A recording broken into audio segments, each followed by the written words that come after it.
Buen día, somos el equipo 4 y vamos a hablar sobre el reto de la hielera.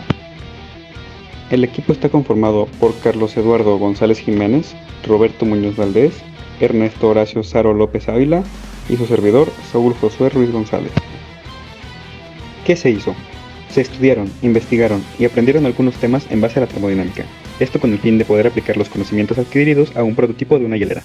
Este procedimiento se hizo con varios pasos, los cuales fueron de investigación, propuesta de prototipo, construcción del prototipo, experimentación para comprobar funcionamiento de la hielera, modelo matemático de la conducción del calor en diferentes capas de la hielera, graficación de la temperatura con respecto al tiempo y finalmente exposición del prototipo. Yo voy a hablar acerca del desarrollo del proyecto, que consiste en 3 etapas fundamentales. La primera, la investigación de conceptos básicos. La segunda, la elaboración del prototipo. Y la tercera, el modelo matemático. Pero nos concentraremos principalmente en las dos primeras. En la primera etapa de la investigación de conceptos básicos, trata como su nombre lo indica, la búsqueda de información y conceptos básicos que engloban al proyecto de la hielera, como lo fueron conceptos básicos de la termodinámica, como qué es la termodinámica, qué estudia, etc. Además de diferentes tipos de métodos de refrigeración y sus aplicaciones. Dentro del proyecto se utilizará el método de refrigeración pasiva para la hielera. Este método se refiere a la transferencia de calor por medio de materiales conductores que no requieren una fuente de energía externa. Todo esto para comprender mejor los fenómenos que pasan dentro de la hielera y tener una mejor conceptualización de todo el reto. La segunda etapa es la elaboración del prototipo, que se puede dividir en 4 fases. La primera fase es la selección de la figura geométrica. Esta fase se nos dio a escoger diferentes figuras geométricas, la cual sería la responsable en un futuro de la modelación matemática del flujo de calor y su dificultad para poderla construir. Se seleccionó el prisma rectangular por diferentes integrales de su área interior y su área exterior, que al sumar las potencias de calor dio como una potencia total de transferencia de calor de menos 0.15 watts, una de las candidatas más aptas para hacer la construcción, además de que su realización sería de lo más fácil, que comparándola a un prisma triangular, una esfera o un cilindro. La segunda fase es la selección del material. Los materiales escogidos fueron el unicel, que aporta un coeficiente de conductividad de 0.030 watts sobre metro por Kelvin, el aluminio, que tiene como coeficiente de conductividad de 205 watts sobre metro por Kelvin, y cartón, que aporta un coeficiente de conductividad de 0.005 watts sobre metro por Kelvin. La posición acordada fue que el aluminio se pusiera dentro de la hielera pegando con el objeto para que absorbiera lo fresco del objeto y se mantuviera frío la temperatura interior. El unicel en medio de los dos materiales para usarlo como soporte y estructura principal, que ayuda a imposibilitar el acceso del calor ambiental, y afuera el cartón para dificultar la entrada del calor ambiental al área interior de la hielera. La tercera fase es la construcción del prototipo. En esta fase se creó desde cero la hielera con los materiales antes mencionados y sus medidas respectivas, que son de 15 centímetros de ancho por 15 centímetros de largo por 20 centímetros de altura en el área interior, y su área exterior fue de 20 centímetros de ancho por 20 centímetros de largo por 25 centímetros de altura. Este cambio de medidas fue por agregar 5 centímetros de espesor del unicel. También se agregó al aluminio 0.001 centímetros de espesor aproximadamente, y también en cartón de 0.05 centímetros de espesor aproximadamente.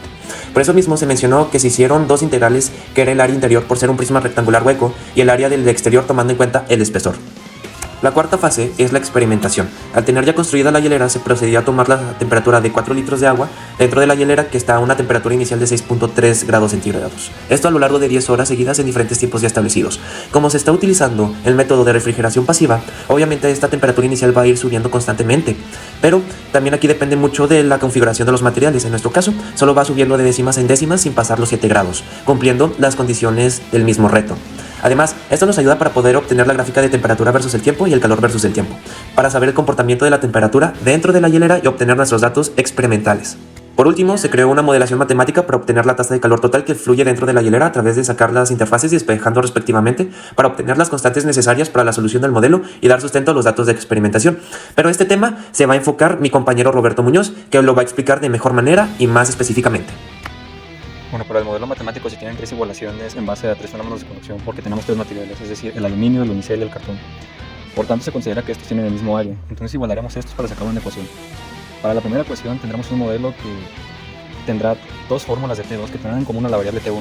Esta T2 y T1 representarán la temperatura inicial y final del unicel, es decir, la temperatura de las interfaces, ya que es el material que se encuentra en medio. Por tanto, para la primera ecuación tendremos que el coeficiente de conductividad 1 se multiplica por la longitud 2 dividido sobre el coeficiente de conductividad 2 por la longitud 1. Esto multiplicado por la T1 menos la T inicial, es decir, las temperaturas. Para hacer esto más simplificado, multiplicaremos a la A, que será el producto de los coeficientes por las longitudes, dando un total de 341.666.6, tomando en cuenta los resultados y coeficientes ya tomados de la actividad. Esto se multiplicará por la T1 menos la T inicial, tomando en cuenta que la temperatura inicial es de 6.75, es decir, la temperatura interior dentro de la hielera. Por tanto, multiplicar estas variables quedará una ecuación de 341.666.6 temperatura 1 menos 2.306.250 más temperatura 1. Bueno, ya teniendo la primera ecuación de la temperatura 2, obtendremos la segunda, de manera que tengamos en común la variable T1. Es así que se multiplicará el coeficiente de conductividad 2 por la longitud 3 dividido sobre el coeficiente de conductividad 3 multiplicado por la longitud 2. Esto multiplicado por la temperatura 2 más la temperatura 1. Entonces haremos el mismo procedimiento que en el anterior, sacando una variable b que permite simplificar el proceso de coeficientes por longitudes, dando un total de 0.04615. Entonces esto lo multiplicaremos respectivamente por la temperatura 2 menos la temperatura 1, dando una ecuación que nos dará igual a 18 más 0.04615 temperatura 1 menos 1.04615. Después, ya con dos fórmulas de T2, permitiremos igualar estas dos ecuaciones para obtener la variable T1. Esto con el fin de que se pueda hacer un despeje y obtener una ecuación lineal, dando a entender que la temperatura 1 es igual a la temperatura exterior más la temperatura interior multiplicada por la variable AB más A sobre la temperatura AB más A más 1. Esto nos da un total de que la temperatura 1 es igual a 6.75003.147 grados centígrados. Ya con esta temperatura 1 podremos sustituir este valor en cualquiera de las fórmulas que teníamos de temperatura 2, dándonos a entender que la temperatura 2 es igual a 17.5 grados centígrados. Bueno, para la última parte del modelo matemático tenemos que sacar la derivada del tiempo respecto al calor. Esto lo tenemos mediante una fórmula que es igual a 6 veces el calor específico multiplicado en igualación a 6 veces el coeficiente de conductividad 1 sobre la longitud 1 multiplicado por la temperatura 1 menos la temperatura inicial más 6 veces el coeficiente de conductividad sobre la longitud 2 multiplicado por la longitud, la temperatura 2 menos la temperatura 1 más 6 veces el coeficiente de conductividad 3 sobre la longitud 3 por la temperatura exterior menos la temperatura 1. Entonces, base a esta ecuación, no es necesario utilizar otra vez y sustituir valores, ya que si nos damos cuenta, podemos ver una similitud de ecuaciones y de operaciones que ya se habían visto. Por tanto, solo es necesario sustituir valores en específicamente la temperatura 1 y la temperatura 2. Por tanto, solo es necesario sustituir los valores de coeficientes de conductividad, respectivamente de todas las temperaturas y de los materiales, y dividirlos sobre las longitudes. Esto nos va a dar igual a que tenemos 6 veces la temperatura del calor específico multiplicada por 3.6 por 10.7536 más 38 por 0.4953. En este caso se eliminó el caso del material 1 por su coeficiente de conductividad, ya que la diferencia de temperaturas entre temperatura 1 más la temperatura inicial es casi nula. Por tanto, es mejor no alterar la exactitud de los resultados y solo dejarla de lado. Esto nos va a dar igual a que 6 de Q es igual a 77.42436, dando a entender que la derivada del calor específico es igual a 77.42436 sobre 6. Por tanto, nos da un valor de 12.90406. Y ya para la derivada del tiempo solo es cuestión de agregar la variable t. Por tanto, la derivada en base del tiempo respecto al calor es igual a 12.90406. Ahora adjuntaré dos imágenes de evidencia.